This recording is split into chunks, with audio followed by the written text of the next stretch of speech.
Very good morning, hello and नमस्कार। मेरा नाम है रिया और स्वागत है आपका जागरण बिजनेस के इस लाइव शो पर जिसका नाम है बाजार एट 9। इस शो के जरिए हम ओवरऑल मार्केट के सेंटिमेंट के बारे में बातचीत करते हैं। वॉल स्ट्रीट पर रात भर हमें क्या कुछ हलचल देखने को मिली और एशियाई बाजारों से हमें क्या कुछ संकेत मिलते नजर आ रहे हैं, इस पर हमारी पैनी नजर बनी रहती है। कल की मार्केट क्लोजिंग के बाद आज कौन से वो अहम ट्रिगर्स हो सकते हैं जिनके दम पर कौन से स्टॉक्स में हमें एक्शन देखने को मिल सकता है, इस पर भी हम बातचीत करते हैं और एक्सपर्ट्स के जरिए आपको ये समझाने की कोशिश करते हैं कि कौन से वो स्टॉक्स हैं या कौन से वो सेक्टर्स हैं जिनमें निवेश करके आप अपने पोर्टफोलियो को मजबूती दे सकते हैं। तो चलिए हम बातचीत का ये सिलसिला, ये लाइव डिस्कशन स्टार्ट करेंगे और सबसे पहले हम ग्लोबल मार्केट की तरफ रुख करेंगे और देखेंगे कि जानेंगे कि ग्लोबल मार्केट में क्या कुछ संकेत मिलते नजर आ रहे हैं। अमेरिका और ईरान के बीच जो युद्ध चल रहा था वो किस फेज में पहुंचा है, क्रूड ऑयल पर क्या अपडेट है, गोल्ड सिल्वर पर क्या अपडेट है, यूएस डॉलर, उसके साथ ही बॉन्ड यील्ड्स और क्या कुछ ट्रिगर्स हो सकते हैं जिनके दम पर बाजार की ओपनिंग हम कैसे एक्सपेक्ट कर सकते हैं, इन सभी पर हम बातचीत करेंगे। तो इस पर बातचीत करने के लिए मेरे साथ इस वक्त मेरे को एंकर काशिद मौजूद हैं जो आपको समझाएंगे कि ग्लोबल मार्केट से इस वक्त हमें क्या कुछ अपडेट्स मिलते नजर आ रहे हैं। शुक्रिया रिया। सबसे पहले बात करेंगे अमेरिकन मार्केट की। अमेरिकन मार्केट कल भी गिरावट के साथ ही बंद हुआ। डॉ जोन्स जो है वो 184 अंक नीचे फिसला है। इसके अलावा नेस्डेक कंपोजिट जो वहाँ का प्रमुख दूसरा स्टॉक एक्सचेंज है जिसे कि टेक हैवी माना जाता है, यानी कि जिसमें टेक शेयरों की ज़्यादा हिस्सेदारी है, वो भी करीबन 160 पॉइंट्स नीचे आया। इसके अलावा S&P जो है वो 25 अंकों की गिरावट के साथ बंद हुआ। दरअसल बात यह है कि ईरान और अमेरिका के बीच जो तनाव है वो कम होने का नाम नहीं ले रहा है, जिसकी वजह से जो इन्वेस्टर्स हैं उनके सेंटिमेंट पॉजिटिव होते नहीं दिख रहे हैं। अमेजन और अल्फाबेट में कल गिरावट आई जो कि प्रमुख हैवीवेट शेयर हैं अमेरिकन मार्केट में, जिसकी वजह से अमेरिकन मार्केट गिरा। एक बड़ी वजह ये रही और दूसरी वजह ये रही कि जो ईरान की एक सर्वोच्च राष्ट्रीय सुरक्षा परिषद के नए अपॉइंट किए गए सचिव हैं, उन्होंने कहा है कि जब तक अमेरिका अपना बिहेवियर ईरान को लेकर नहीं बदलता और हमारी शर्तें नहीं मानता है तब तक हम स्ट्रेट ऑफ हॉर्मुज को पूरी तरीके से नहीं खुलने देंगे। ये ईरान के एक नए जो अपॉइंट किए गए सचिव हैं उनका ये दावा है, उनका ये स्टेटमेंट है। अब जाहिर सी बात है कि जब इस तरह का कोई भी बयान मौजूदा तनाव के दौरान आएगा तो उससे तनाव और बढ़ेगा, ना कि कम होगा। यही वजह है कि इन्वेस्टर्स जो है पूरी तरीके से सेटिस्फाई नहीं हो पा रहे हैं कि वो खरीदारी करें और बिकवाली का एक माहौल जो है वो बरकरार है। इसी वजह से ही एशियन मार्केट्स में भी आज देखें तो एशियन मार्केट्स में आज हैंग सेंग गिरा हुआ है, लेकिन कुछ ऐसे ट्रिगर्स हैं जिनकी वजह से कुछ एशियन मार्केट्स में आज तेजी देखने को मिल रही है, जिसमें कि साउथ कोरिया का जो कोस्पी है वो करीबन 5% आज जबरदस्त तेजी दिखा रहा है और इसके अलावा जापान का निक्केई भी थोड़ी उसमें तेजी है लेकिन हरे निशान में है। हालांकि जैसा मैंने बताया कि हांगकांग का जो हैंग सेंग है वो 1% से ज़्यादा की गिरावट दिखा रहा है, लेकिन जानकारों का अभी भी जो एक्सपर्ट्स हैं, एनालिस्ट हैं, उनका ये भी मानना है कि अमेरिकन मार्केट्स में जो गिरावट आई है और ईरान यूएस के बीच में जो तनाव बरकरार है उसके लिहाज से अभी भी एशियन मार्केट्स के लिए जो सेंटिमेंट है वो ऑलमोस्ट निगेटिव ही है। ईरान के जो, जैसा कि मैंने बताया कि ईरान के सर्वोच्च राष्ट्रीय सुरक्षा परिषद के जो नए अपॉइंट किए गए सचिव हैं उनका जो स्टेटमेंट है उसके बाद तेल के दाम फिर से उछल गए हैं। ब्रेंट क्रूड की अगर हम बात करें तो ब्रेंट क्रूड के जो दाम हैं वो $90 के आसपास फिर से पहुंच गए हैं और इसमें 1% की तेजी इस वक्त देखने को मिल रही है और क्रूड ऑयल जो है वो 1% से ज्यादा उछला है और इसके दाम $84 का आंकड़ा पार कर गए हैं। एशियन मार्केट्स में थोड़ी तेजी है, अमेरिकन मार्केट्स गिरा है। इसके बाद भारतीय मार्केट के लिए बात करें तो गिफ्ट निफ्टी में सुबह से ही थोड़ी तेजी देखने को मिल रही है। गिफ्ट निफ्टी में सुबह से ही 40 पॉइंट से ज़्यादा की तेजी है। इससे अनुमान लगाया जा रहा है कि भारतीय शेयर बाजार में भी थोड़ी तेजी के साथ ही शुरुआत हो सकती है। इसकी वजह है कि क्वार्टर फर्स्ट के जो नतीजे हैं भारतीय मार्केट्स में कंपनियों ने जारी किए हैं वो लगभग अच्छे आ रहे हैं और इसके अलावा कुछ पॉजिटिव न्यूज़ हो सकती हैं अलग अलग स्टॉक्स को लेकर के, जिसकी वजह से स्टॉक स्पेसिफिक में कुछ एक्शन देखने को मिल सकता है। ओके काशिद, गोल्ड सिल्वर पर क्या अपडेट है? गोल्ड सिल्वर पर भी हम लगातार हलचल ही देख रहे हैं, तो आज क्या जो आंकड़े हैं वो क्या बता रहे हैं गोल्ड सिल्वर पर? गोल्ड सिल्वर में भी तेजी का रुझान बरकरार है। जैसा कि कल की अगर हम बात करें तो कल गोल्ड के दाम करीबन 2000 रुपये बढ़े हैं। और इसी तरीके से जो सिल्वर के दाम हैं उनमें प्रति किलोग्राम 4,000 रुपए प्रति किलोग्राम की बढ़ोतरी दर्ज की गई है।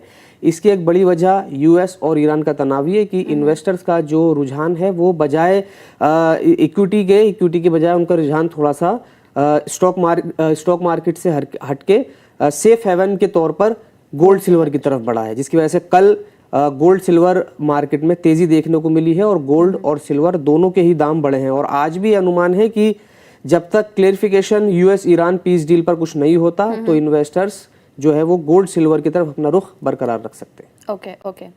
इसी के साथ मैं आपको डॉलर पर भी अपडेट दे दूं कि फिलहाल डॉलर में कुछ ज़्यादा तेज़ी नज़र नहीं आ रही है और ये 99.82 के आसपास ही नज़र आ रहा है। यहाँ पे हम यूएस ट्रेजरी यील्ड के बारे में भी बातचीत करेंगे। शुरुआती कारोबार में जब हमने देखा था तो यूएस ट्रेजरी यील्ड जो है वो अपने उच्चतम स्तर पर बने हुए थे और 10 साल का यानी कि 10 ईयर्स का जो यील्ड है वो लगभग 4.70% है और जो 2 साल की यील्ड है वो लगभग 4.22% के आसपास देखी गई है।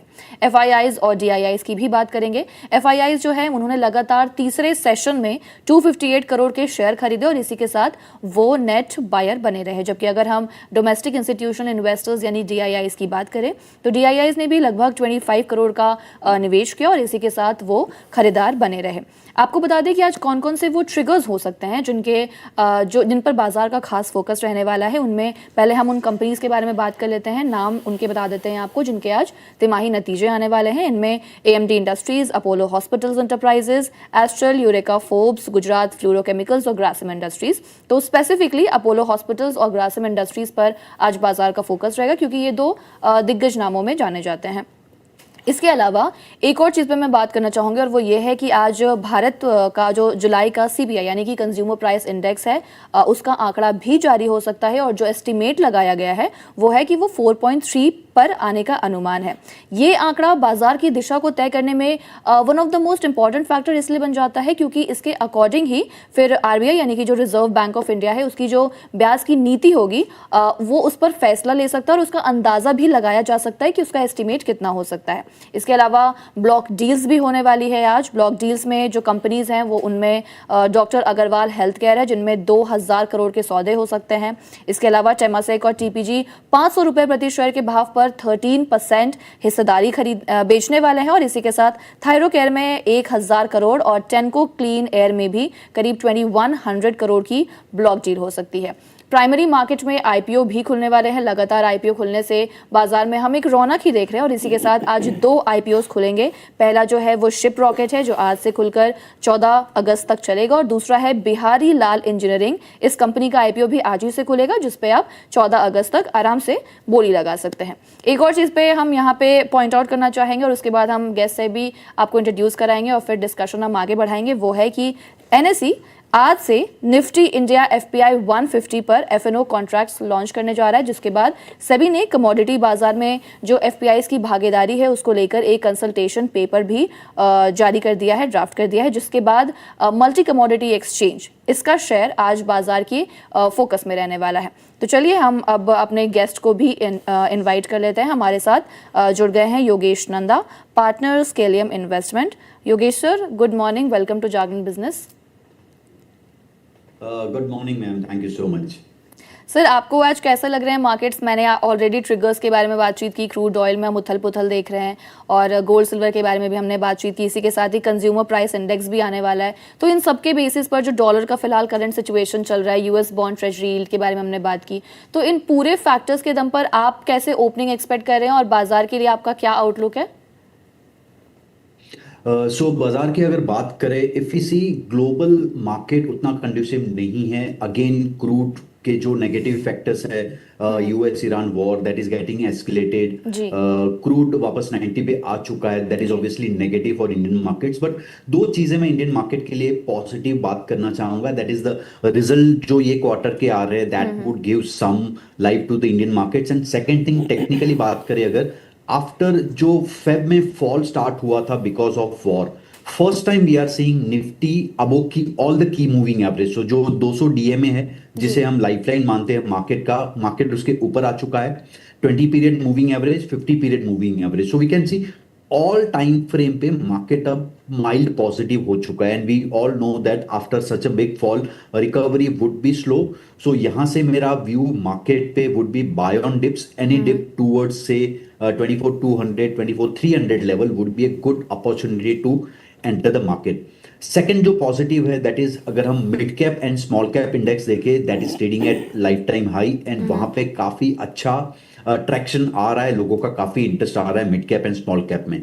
एंड रिजल्ट भी देखे सो सिलेक्टिव रिजल्ट्स भी अच्छे आ रहे हैं यहाँ पे. So definitely market would be rewarding companies जो अच्छे रिजल्ट डिक्लेयर कर रहे हैं. So yes, my view is now turning from to buy on dips from here on. So yes, maybe next 1 or 2 days के लिए जब तक ये crude related चल रहा है, we might see some pressure on upside, but gradually जैसे ही global settle होगा, we might see some recovery towards 25,000 level.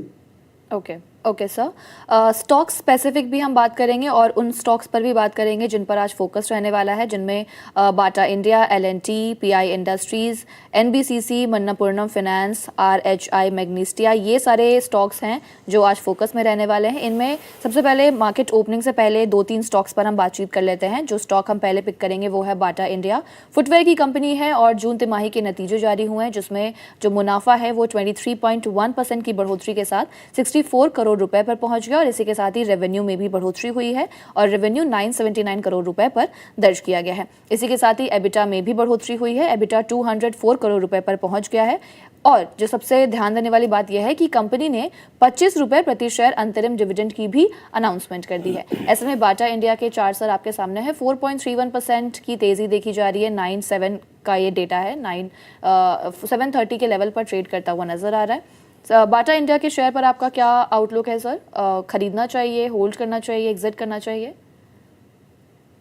So Bata India अगर हम लोग ओवरऑल चार्ट देखें, लेट्स से ऑन वीकली और मंथली टाइम फ्रेम पे, स्टॉक में काफी बड़ा करेक्शन आ चुका है एंड स्टॉक ऑलमोस्ट 2015 की लेवल पे आ चुका है. सो यहाँ शॉर्ट टर्म में मुझे एक सपोर्ट दिख रहा है. डेफिनेटली चार्ट पे उतना स्ट्रांग नहीं है, but with good result we might see some recovery. So yes, short term में यहाँ पे एक रिकवरी देखने मिल सकता है, but that would be again a dead cat bounce. Stock chart जब तक स्ट्रांग नहीं होते या इस पे कुछ लॉन्ग टर्म व्यू बनाना वुड बी डिफिकल्ट.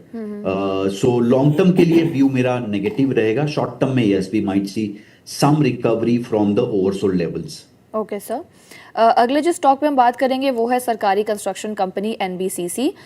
इन्होंने भी तिमाही नतीजे जारी किए हैं, जिसमें कि मुनाफे में बढ़ोतरी हुई है. 154 करोड़ रुपए पर ये दर्ज हुआ है.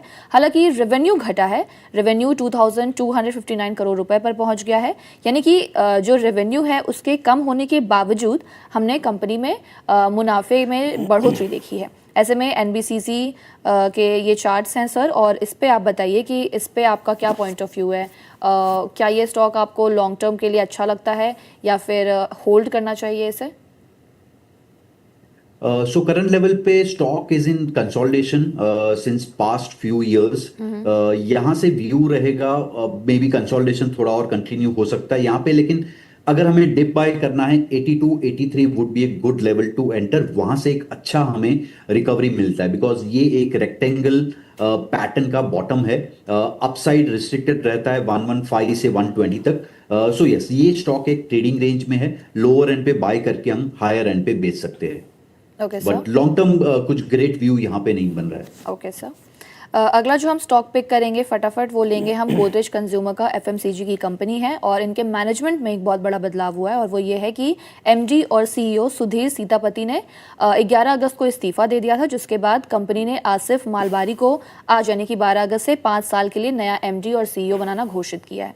सर, ये जो इस्तीफा जब भी हमने देखा है कि जब गवर्नेंस में चेंजेस होते हैं, मैनेजमेंट चेंजेस होता है, तो उसका इम्पैक्ट सीधे तौर पर देखने को मिलता है, जैसा कि हमने एचडीएफसी बैंक में भी देखा था. और जब इनका मैनेजमेंट चेंज हुआ तो इसके स्टॉक पर ऑब्वियसली आज नजर बनी रहेगी. तो इस स्टॉक पर हम क्या कुछ आने वाले दिनों में चेंजेस एक्सपेक्ट कर सकते हैं? क्या स्टॉक कैसा परफॉर्म करने की आप उम्मीद रखते हैं? सो डेफिनेटली की मैनेजमेंट चेंजेस इंपैक्ट करते हैं कंपनी को, बट अगर मैं स्ट्रक्चर की बात करूं, ये सेक्टर भी उतना ग्रेट परफॉर्म नहीं कर रहा है. And second thing, within this sector this is the weak stock. मुझे ये वीक में एक बड़ी कैंडल के साथ एक मेजर ब्रेकडाउन देखने मिल रहा है जो लास्ट 3 इयर्स का लो ब्रेक कर रहा है. सो व्यू मेरा नेगेटिव रहेगा ये स्टॉक पे, एट एनी कॉस्ट ये अवॉइड करना चाहिए, बिकॉज काफी बेटर स्टॉक अवेलेबल है with in the same sector also and with in the strong sectors also. So this is on my avoid list because यहाँ पे एक मेजर ब्रेकडाउन है. Okay sir, 9:15 हो गया और मैं अभी अपने को एंकर काशिद से पूछना चाहूँगी कि काशिद 9:15 हो गया है, मार्केट्स खुल गए हैं, क्या अपडेट्स मिलते नजर आ रहे हैं? हमने जैसा एक्सपेक्ट किया था, क्या ओपनिंग वैसी हुई है मार्केट की? आज शेयर बाजार की जो ओपनिंग है वो गिफ्ट निफ्टी के अनुमान से उलट हुई है. जैसा कि गिफ्ट निफ्टी में थोड़ी तेजी थी, लेकिन शेयर बाजार आज लाल निशान में खुला, लेकिन बहुत ज्यादा गिरावट नहीं है. सेंसेक्स में इस वक्त करीबन 80 अंकों की गिरावट है, तो वहीं निफ्टी में करीबन 30 अंकों की गिरावट देखने को मिल रही है. तो गिफ्ट निफ्टी से जो अनुमान लग रहा था वैसी शुरुआत शेयर बाजार में नहीं हो पाई है. अलग अलग सेक्टर्स की बात करें तो पीएसयू बैंक और कैपिटल गुड्स इस वक्त हरे निशान में है, लेकिन बहुत हल्की तेजी है इनमें. इसके अलावा बीएसई मेटल भी हरे निशान में है, जिसमें आधा फीसदी की तेजी है. लेकिन जो बीएसई हॉस्पिटल्स और मिड कैप प्राइवेट बैंक्स और मिड कैप प्राइवेट ये लाल निशान में है. प्राइवेट बैंक्स जो क्वालिटी हैं उनके अंदर आज ज़्यादा गिरावट देखने को मिल रही है. उसके अलावा जो कुछ और ऐसे सेक्टर्स हैं जो कि बहुत अच्छा परफॉर्म करते हुए नहीं दिख रहे हैं, उनमें बीएसई बैंकेक्स है और एक और इंडेक्स जो है BSE mid cap selected industries, वो भी आज लाल निशान में है. ओके और कौन से वो स्टॉक्स हैं जो आपको हरे निशान में दिख रहे हैं, यानी कि टॉप गेनर्स और लूजर्स में कौन कौन से स्टॉक शामिल हैं? देखिए बीएसई के जो सेंसेक्स इंडेक्स में जो आज टॉप 30 शेयर हैं उनमें से Tech Mahindra, Asian Paints, Bajaj Finserv और एचसीएल टेक इस वक्त हरे निशान में है. इस वक्त एसबीआई और अडानी पोर्ट्स जो हैं वो भी आज थोड़ी सी तेजी दिखा रहे हैं.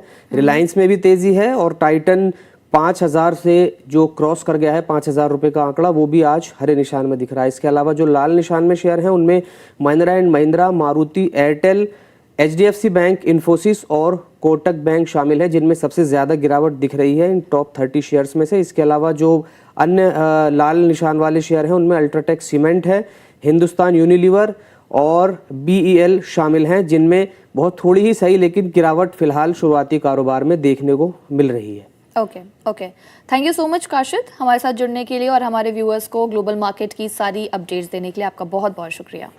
Thank you Kashid. Yogesh sir, मैं आपसे जानना चाहूँगी एमसीएक्स के शेयर को लेकर के, क्योंकि मैंने स्टार्टिंग के सेशन में ही बताया कि एनएसई आज से अपना निफ्टी इंडिया एफपीआई 150 पर एफएनओ कॉन्ट्रैक्ट्स लॉन्च करने जा रहा है. इसके बाद जो एमसीएक्स का शेयर है वो आज फोकस में रह सकता है. इस खबर के बाद हम एमसीएक्स के शेयर पर कितना इम्पैक्ट देख सकते हैं, और जो पूरा ओवरऑल अगर हम कमोडिटी मार्केट की बात करें उसमें क्या कुछ वोलेटिलिटी नजर आ सकती है इस खबर के बाद?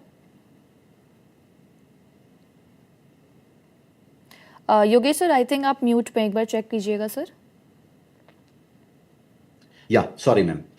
सो एमसीएक्स चार्ट की बात करें, डेफिनेटली ये स्टॉक एक लंबे अप ट्रेंड के बाद कंसोलिडेशन में एंटर हुआ है.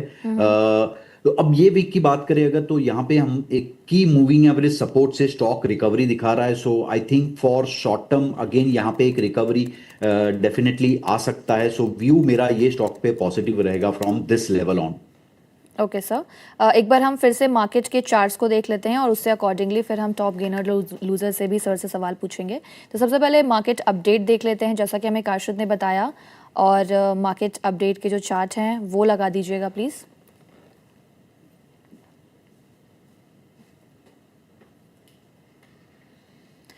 ये रहे चार्ट्स आपके सामने हैं. निफ्टी 0.27% गिरा हुआ है. बैंक निफ्टी में भी गिरावट है, 0.29% डाउन है. इसी के साथ सेंसेक्स में भी 0.29% की गिरावट देखी जा रही है. मिड कैप की अगर हम बात करें तो 0.19% डाउन है. ओनली जो हमें ग्रीन में नजर आ रहा है, यानी कि हरे निशान में नजर आ रहा है, वो है निफ्टी स्मॉल कैप 0.04%. यही एग्जैक्टली हमने कल भी देखा था कि सारे इंडाइसेस जो थे वो गिरे हुए थे और सिर्फ स्मॉल कैप ही जो था उसमें मामूली बढ़ोतरी दर्ज की गई थी. इसी के अलावा क्या हम टॉप गेनर और लूजर्स के भी चार्ट्स देख सकते हैं अभी? ओके तो चलिए हम दूसरे स्टॉक्स पर भी बात करेंगे सर से. और जो सर दूसरा स्टॉक मैं पिक करूंगी वो है ऑटो सेक्टर हम पिक करेंगे, जिसमें से TVS Motor, Bajaj Auto, Hero MotoCorp, Ola Electric और एथर एनर्जी. इन 5 पर मैं बात करना चाहूँगी, यानी कि auto space as a whole पर ही मैं बात कर रही हूँ. तो सर सबसे पहले टीवीएस मोटर का चार्ट देखिएगा. टीवीएस मोटर आपको इन लेवल्स पर कैसा लगता है? करंट जो लेवल्स है उस पर क्या फ्रेश इन्वेस्टमेंट करने के लिए स्टॉक सही है? सो मैम पहले अगर मैं सेक्टर की बात करूं, जी auto sector is one of my top pick. In fact this is the sector जो काफी स्ट्रेंथ दिखा रहा जी है। बट अगर टीवीएस मोटर की बात करें, definitely this is top performing stock, but ये लेवल पे मैं इन्वेस्ट करने की सलाह नहीं दूंगा, बिकॉज ओके रिसेंटली हमने शॉर्ट टर्म में काफी स्ट्रॉन्ग अपमूव देखा है। So I wait for some dip towards 4000 4100 level for making a fresh investment. But क्या ये स्टॉक होल्ड करना चाहिए? Yes, if you are holding, आपने लोअर लेवल पे बाय किया है, तो डेफिनेटली इसे होल्ड करना चाहिए। Okay sir, and what about Bajaj auto and hero MotoCorp? So Bajaj auto, ये स्टॉक भी एक ग्रेट ब्रेकआउट दिया है स्टॉक ने। अगर बॉटम लेवल से बात करें, there is a strong recovery since March 25। जी still all time high is at 12,780 level, और वहां तक जाने की क्वाइट पॉसिबिलिटी है। सो यस, बजाज ऑटो में होल्ड करना चाहूंगा। हीरो मोटो की अगर बात करें, out of these two stocks, even Hero Moto, so पूरा सेक्टर ही अगर हम देखें एक सेम ट्रेंड में चल रहा है। All stocks are recovering so fast. So yes, Hero Moto is also positive. But chart wise बात करें, Bajaj Auto chart is better than Hero Moto chart. Okay sir, sir अगर ईवी स्पेस से दो stocks ले रही हूँ, ओला electric and ether energy, तो ओला electric versus एथर energy आपको ज़्यादा कौन सा पसंद आता है और क्यों? सो डेफिनेटली मैं एथर के साथ जाना चाहूंगा। Two things here, one is the financial performance, जो सेल्स परफॉर्मेंस है स्टॉक्स का, ऑब्वियसली जी Ather is doing much better. Ola recently एक बॉटम टच करके रिकवर हुआ है। सो हमने देखा सेल्स काफी डाउन हो चुका था because of customer complain and all. So जो भी नेगेटिव न्यूज थे ओला में काफी है, एंड यहाँ पे रिस्क भी मुझे काफी लग रहा है। So I go with Ather because price wise also it is performing much better. Okay sir, top gainer और लूजर्स पर भी हम एक नज़र डालेंगे। टॉप गेनर्स पहले देखेंगे कि कौन कौन से स्टॉक्स आज हरे निशान में ट्रेड करते हुए नजर आ रहे हैं। Hindalco, Nestle India, Grasim, Tech Mahindra और बजाज ऑटो। टेक महिंद्रा में हमने मंडे के दिन से ही तेज़ी देखी है और टेक महिंद्रा लगातार 3 दिनों से टॉप गेनर्स की लिस्ट में ही शामिल है। इसी के अलावा हमने अभी बजाज ऑटो पर भी बात किया और सर ने हमें बताया एग्जैक्टली कि बजाज ऑटो उन्हें पसंद आ रहा है और वो अभी ग्रीन निशान में हमें ट्रेड करता हुआ नजर आ रहा है। हिंडाल्को में भी हम मेटल स्टॉक्स में भी एक अच्छा मोमेंटम देख रहे हैं कुछ दिनों से, तो हिंडाल्को आपके सामने है। ग्रासिम में जैसा मैंने आपको बताया था कि आज फोकस में रह सकता है, तो ग्रासिम भी आज टॉप गेनर्स में ही है। इसके अलावा हम एक बार टॉप लूजर्स के भी चार्ट्स देखेंगे, देखते हैं कि इस लिस्ट में कौन कौन से स्टॉक शामिल हैं। Bajaj Finserv, max health, SBI आज फिर से गिरावट में है। कोटक बैंक कल भी गिरा हुआ था और इसी के साथ आज भी गिरावट का शिकार हुआ है। और इंडिगो, ये 5 ऐसे स्टॉक्स हैं जो आज टॉप लूजर्स की लिस्ट में है। सर, टॉप लूजर्स की लिस्ट में से एसबीआई, लाइफ और कोटक बैंक पर मैं आपसे बात करना चाहूंगी। कोटक बैंक का चार्ट आपको कैसा लगता है? और अगर कोटक बैंक के चार्ट से मैं कंपेयर करूं बाकी स्टॉक्स को, प्राइवेट सेक्टर के बैंक्स में से एचडीएफसी हुआ या फिर आईसीआईसीआई हुआ, कौन सा आपको पसंद आता है? और लॉन्ग टर्म के लिए आपको कोई ऐसा स्टॉक पीएसयू और प्राइवेट में जो आप रिकमेंड करना चाहेंगे? सो कोटक बैंक चार्ट की अगर स्पेसिफिकली बात करें, I am tracking this stock since many years, and Okay. If I tell you 2019 का टॉप बना है, तब से स्टॉक ने परफॉर्म नहीं किया है। सो ये ऑब्वियसली मेरी अवॉइड लिस्ट पे है। I need some performance from this stock for putting it on the list. So अगर कोटक से कंपेयर करें हम private banks, ICICI would be much better chart wise, also performance wise, because in same period ICICI काफी अच्छे number से grow हुआ है। So I'll prefer ICICI as compared to the Kotak Bank. Okay sir, Tech Mahindra पे भी आपका point of view जानना चाहूंगी सर। टेक महिंद्रा काफी दिनों से तेजी दिखाते हुए टॉप गेनर्स की लिस्ट में हमें दिख रहा है और एक अच्छा रिकवरी भी देख रहे हैं हम। आईटी सेक्टर पे भी अगर हम बात करें तो आईटी सेक्टर में भी हम एक अच्छा मोमेंटम देख रहे हैं कुछ दिनों से। तो टेक महिंद्रा पर आपका क्या पॉइंट ऑफ व्यू है? कैसा लगता है आपको स्टॉक, और आईटी स्पेस कैसा लगता है आपको एज अ मतलब सेक्टर अगर मैं बोलूँ तो?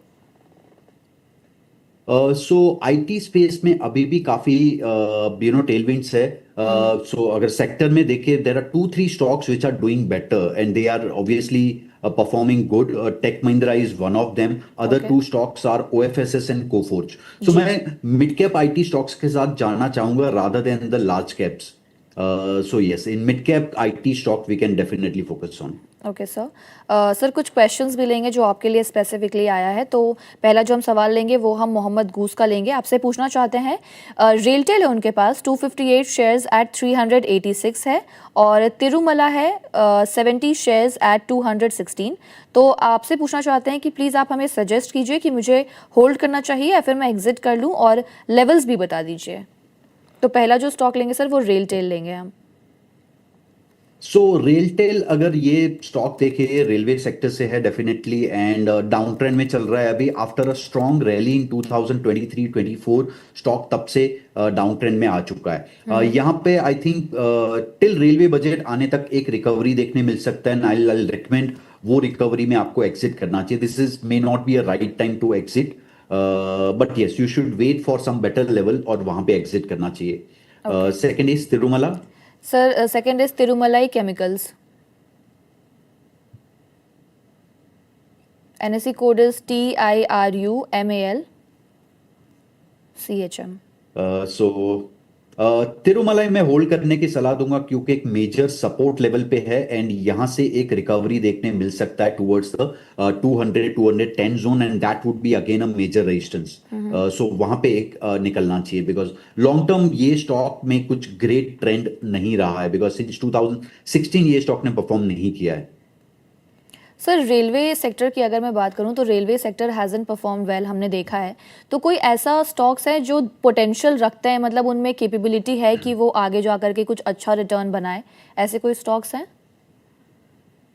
सो रेलवे की अगर बात करें ये एक पेक्युलर सेक्टर रहा है एंड लाइफ में सो इसका जो ट्रेंड अगर बात करें हम लोग टुवर्ड्स बजट ये स्टॉक्स परफॉर्म करते थे पहले से सिंस मेनी इयर्स, बट हमने एक देखा एक कैपेक्स बढ़ने के बाद सारे स्टॉक ने एक साथ अच्छा परफॉर्म किया था। सो कोई भी ये सेक्टर के स्टॉक की बात ले लो आप, अच्छा परफॉर्मेंस आया था 2 years back and then again they went into consolidation. So I think maybe एक और ट्रेंड आ सकता है बिकॉज ऑलवेज एक लॉन्ग ट्रेंड कंसोलिडेशन के बाद we might see another trend. So yes ये stock maybe sectors within 2-3 years एक परफॉर्मेंस का ट्रेंड अच्छा आ सकता है, but currently all stocks are in either consolidation और डाउन ट्रेंड।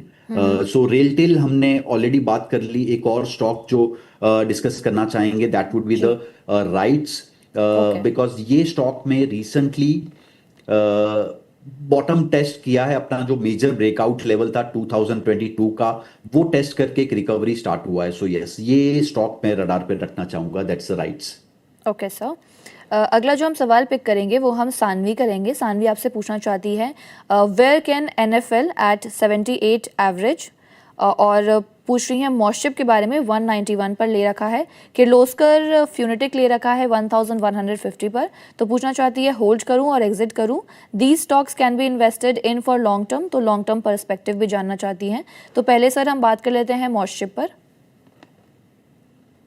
मॉस्शिप चार्ट की अगर बात करें स्टॉक अगेन सेम 2025 से कंसोलिडेशन में है, but I see here it's coming towards a 200 period moving average. So yes fifth because mid cap small cap में मुझे भी एक रैली लग रहा है इन नेक्स्ट 1 year, सो ये स्टॉक होल्ड करना चाहिए and yes we might see some 250 levels on this stock. What's the second stock? Sir अगला है NFL National Fertilizers Limited. So सारे फर्टिलाइजर स्टॉक्स अगर देखें हम लोग एक डाउन ट्रेंड में चल रहे हैं and in fact these are cyclical stocks. एक अच्छा ट्रेंड देन सडन डाउन, तो ये स्टॉक्स में एक नेचुरल फिनोमेना है, बट आई सी ये एक मेजर सपोर्ट लेवल पे है अराउंड 65। ये स्टॉक का बॉटम रहा है काफी टाइम से, सो यहां से एक रिकवरी आ सकता है, but I won't see a short term. ये एक साल का व्यू होगा, यहां से रिकवरी में we might see some 90 level, but yes it would be a little long term view. Okay sir, तीसरा जो इनकी लिस्ट में था वो था Kirloskar pneumatic company limited, NSE code is KIRLPNU। So Kirloskar pneumatic की बात करें अगर तो ये स्टॉक यस मैं ये स्टॉक पे व्यू मेरा पॉजिटिव है। रीजन इज बिकॉज एक लंबे अच्छे ट्रेंड के बाद हम देख रहे currently stock is taking support at 50 period weekly moving average, and yes यहां से out of all these 3 stocks this would be the best pick for me. Okay sir, अगला जो हम सवाल पिक करेंगे वो हम लेंगे TD पावर सिस्टम्स पर आया है। TD पावर सिस्टम ने आई थिंक Q1 रिजल्ट्स भी जारी किए हैं और रिजल्ट्स जो है वो काफ़ी मजबूत रहा है। तो TD पावर सिस्टम पर पूछ रहे हैं कि स्टॉप लॉस और टारगेट्स क्या हो सकते हैं, एवरेज कब करना चाहिए? सो टीडी पावर की अगर बात करें, दिस जी is in strong long term trend, एक लॉन्ग टर्म अप ट्रेंड में चल रहा है स्टॉक।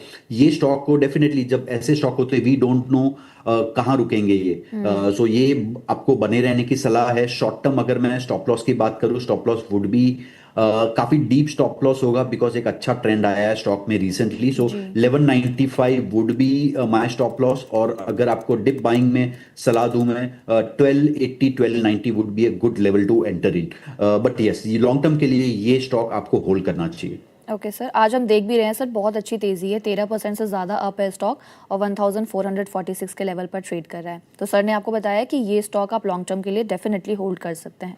अगला जो हम सवाल लेंगे वो हम लेंगे संगीता बख्शी का। वो आपसे कह रही हैं, good morning sir, ma'am please suggest your perspective for Jayaswal Neco Industries. 200 shares ले रखा है एट 93, होल्ड करना चाहिए या फिर एग्जिट कर लूँ मैं? Jaiswal Neco Neco, Industries ji. What is the ticker for this? Sir JAYNECOIND। Jai निको। यस, ये स्टॉक लॉन्ग टर्म के लिए काफी अच्छा है, करंटली एक सपोर्ट पे भी है।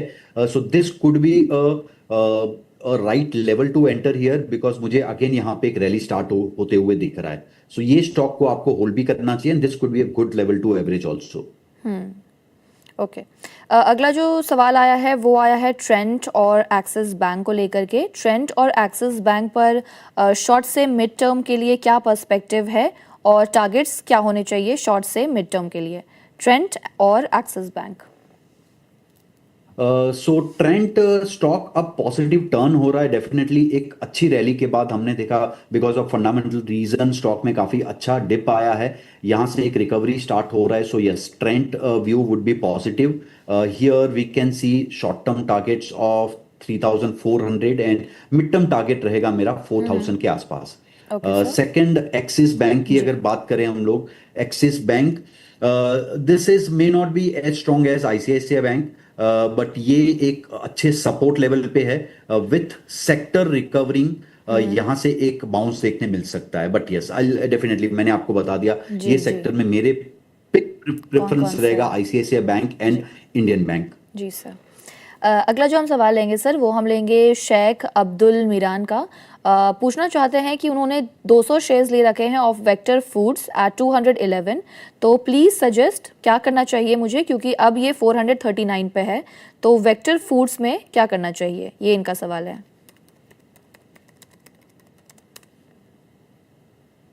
Vector Foods, what's the ticker for that? I'm not able to find. BECTOR।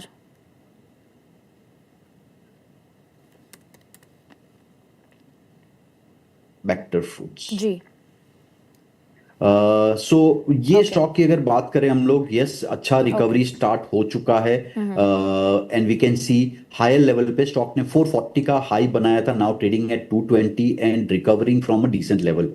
So yes, ये स्टॉक में शॉर्ट टर्म में भी might see 270 280 target, and long term में 330 का टारगेट आ सकता है। सो यस, ये स्टॉक में होल्ड करना चाहिए। Dip buy we can prefer around 220 levels. Okay sir. Yogesh sir, thank you so much हमारे साथ आज जुड़ने के लिए। आपने अपना कीमती वक्त दिया हमें, उसके लिए आपका बहुत बहुत शुक्रिया। लेकिन जाने से पहले आपका डिस्क्लेमर लेना चाहूँगी। Thank you so much ma'am for inviting me. It's जो ऑलवेज भी अ मैंने प्लेजर। व्यू बताया है स्टॉक्स पे, they are my personal view. Do your own due diligence before taking any entry. Thank you so much sir and have a good day. Thank you so much. Thank you so much sir.